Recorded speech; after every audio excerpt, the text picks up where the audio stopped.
Awalnya, dia merasa memiliki kesempatan besar untuk memenangkan hatinya melalui konser ini. Tetapi jika Tama tidak membiarkan dia berpartisipasi dalam konser ini, bukankah semua persiapannya akan hilang? Jika dia tidak melihat Gemma dan kembali 3 tahun kemudian, dia mungkin sudah menikah. Dia berlutut dan merangkak di depan Tama, hampir membuka mulut untuk memohon padanya. Pada saat ini, ponsel Tama berdering tiba-tiba, dan seseorang mengiriminya permintaan untuk panggilan video WeChat. Tama membuka kunci telepon dan melihat panggilan video, dan ternyata itu adalah Gemma. Jadi, dia menerimanya. Tak lama kemudian, wajah cantik dan cantik Gemma muncul di video. Dia tersenyum bahagia dan bertanya, "Tama, saya baru saja melihat Henzo menyewa seorang penggemar di Jakarta di internet. Videonya sangat lucu, bukankah seharusnya kamu melakukan hal ini?" Henzo mendengar suara Gemma sekaligus. Pada saat ini, seluruh orangnya sepertinya disambar petir, dan seluruh tubuhnya membeku di sana, tidak bisa bergerak. Dia benar-benar tidak tahu bahwa Tama benar-benar mengenal Gemma. Lagi pula, dia belum pernah mendengar tentang kontrak pernikahan antara Gemma dan Tama pada usia yang sangat dini. Saat ini, Tama melihat ke arah Gemma dalam video dan bertanya sambil tersenyum, "Menurutmu mengapa aku melakukan hal ini?" Gemma berkata sambil menyeringai, "Meskipun Henzo memang bodoh, menurutku dia tidak seharusnya sebodoh itu. Selain itu, Anda hanya dapat melakukan hal-hal seperti kejahatan dan kesenangan seperti ini. Saya pikir Anda hanya dapat melakukan hal-hal seperti ini. Tidak ada orang lain yang tidak bisa memikirkan trik yang merusak seperti itu." Ketika Henzo mendengar ini, ada kesedihan di hatinya, dan pada saat yang sama dia tidak bisa menahan tangis di dalam hatinya. "Apakah aku bodoh dalam pikiran Gemma?" Tama tersenyum dengan tenang saat ini. "Anda dapat menebaknya, saya benar-benar melakukannya." Gemma tersenyum dan bertanya, "Tama, apakah kamu pernah bertemu dengan Henzo sebelumnya?" "Tidak ada pertemuan." Tama berkata, "Aku belum pernah melihatnya sebelumnya." Gemma bertanya dengan rasa ingin tahu, "Lalu mengapa kamu ingin menghukum Henzo?" Tama tersenyum dan berkata, "Orang ini agak terlalu sombong. Dia akan mengambil pelajaran jika dia tidak bisa melihatnya." Gemma mengangguk dan bertanya, "Tama, apakah Henzo dikendalikan oleh orang-orangmu sekarang?" Tama berkata, "Ya, dia telah ditahan oleh orang-orang saya sekarang." "Ada apa?" Gemma buru-buru berkata, "Tama, tapi bisakah aku memohon sesuatu?" Tama berkata, "Apa yang kamu lakukan dengan begitu sopan denganku? Mari kita bicara. Selama saya bisa melakukannya, saya akan berjanji kepada Anda." Ketika Henzo mendengar ini, dia menjadi bersemangat jauh di dalam hatinya, dan dia berpikir, "Mungkinkah Gemma akan menjadi perantara untukku?" Jadi, dalam pikirannya, "Meskipun saya agak bodoh, saya tetap sangat penting."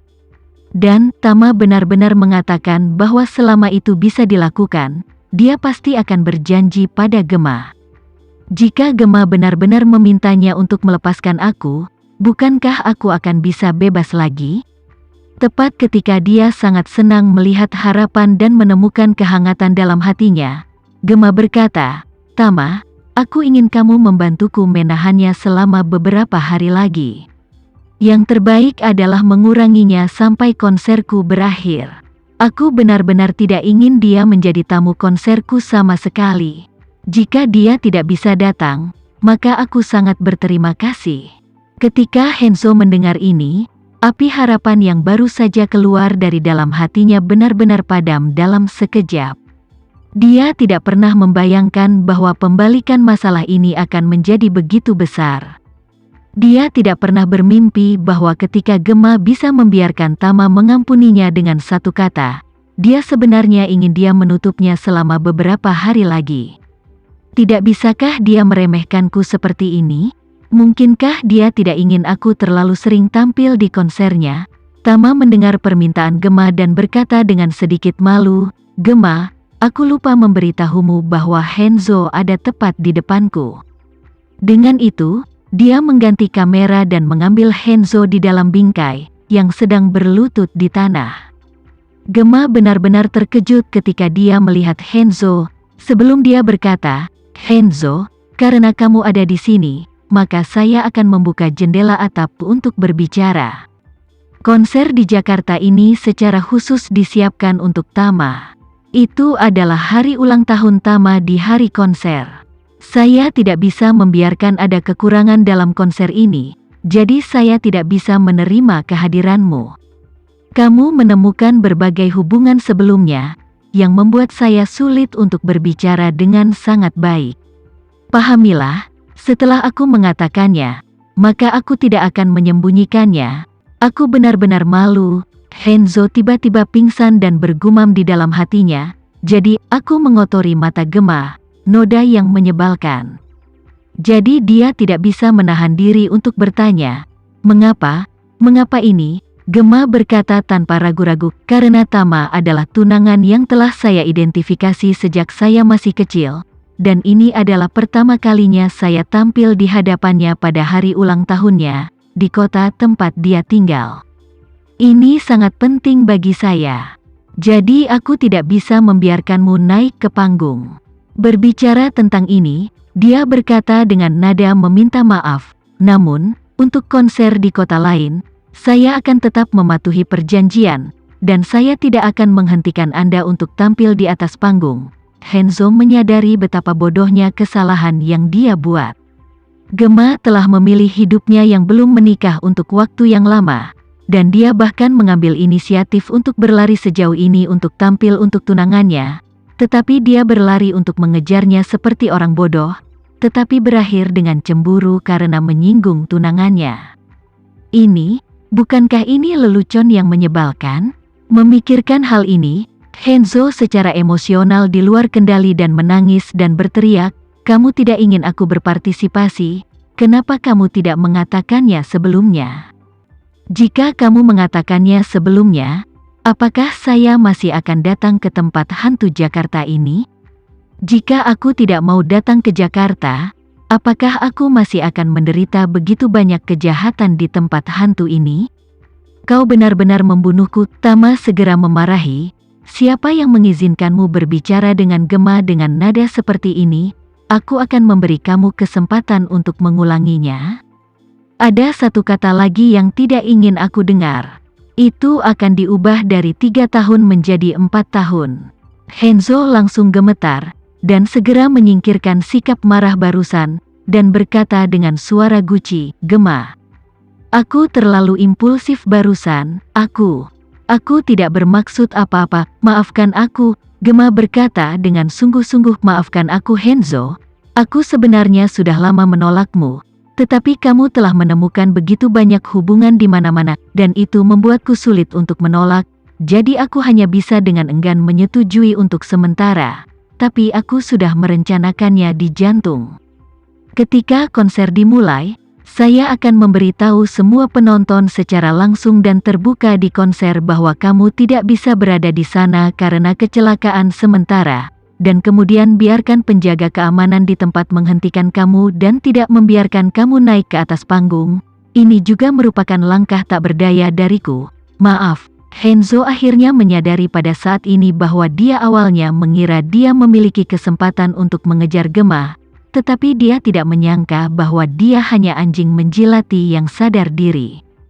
Terlebih lagi, anjing yang menjilat tidak menjilat wanita kesayangannya, tetapi secara membabi buta menjilati pagar besi bersuhu minus 40 derajat, yang ditakdirkan untuk dirobek oleh pagar besi ini. Ini benar-benar bukan apa-apa sampai jilatan terakhir. Pada titik ini, Henzo secara emosional hancur, terbaring di tanah dan menangis dengan sedihnya. Tama mengembalikan kameranya dan berkata kepada Gemma, "Gemma, jangan khawatir, benda ini tidak akan muncul di konsermu manapun." Gemma mengangguk, dan berkata tak tertahankan, "Tama, jangan terlalu mempermalukannya, ini memang tidak pantas untukku." Tama melambaikan tangannya, "Tidak ada yang tidak pantas tentang apa yang kamu lakukan.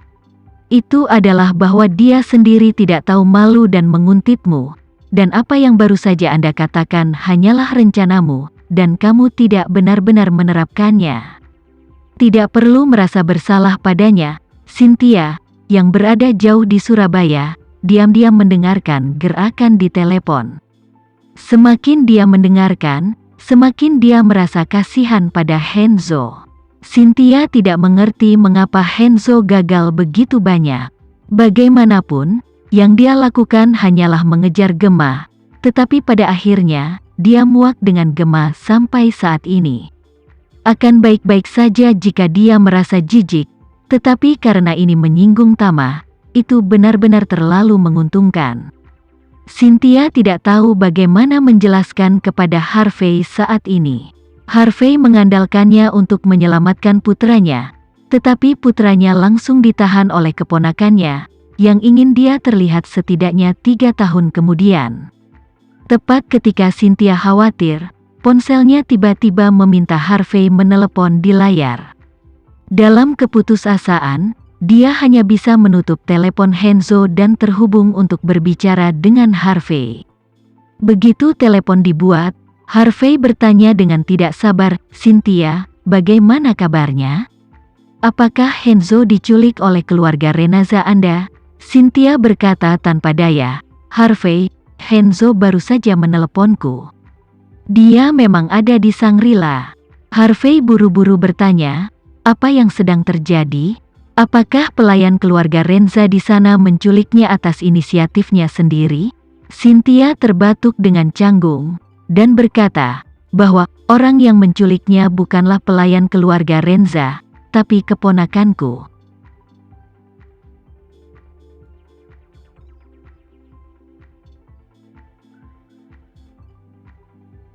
Sekian dulu ya video kali ini, kita lanjutkan lagi videonya di lain waktu. Oh iya, bagaimana menurut kalian? Semoga bisa sedikit menghibur kalian semua. Untuk teman-teman yang baru nonton, jangan lupa subscribe ya, hehehe. Dan kalau teman-teman ada yang ingin gabung langganan, bisa langsung gabung saja untuk dapat fitur yang menarik dan sedikit membantu Mimin. Terima kasih banyak sudah menonton, sampai jumpa lagi, bye.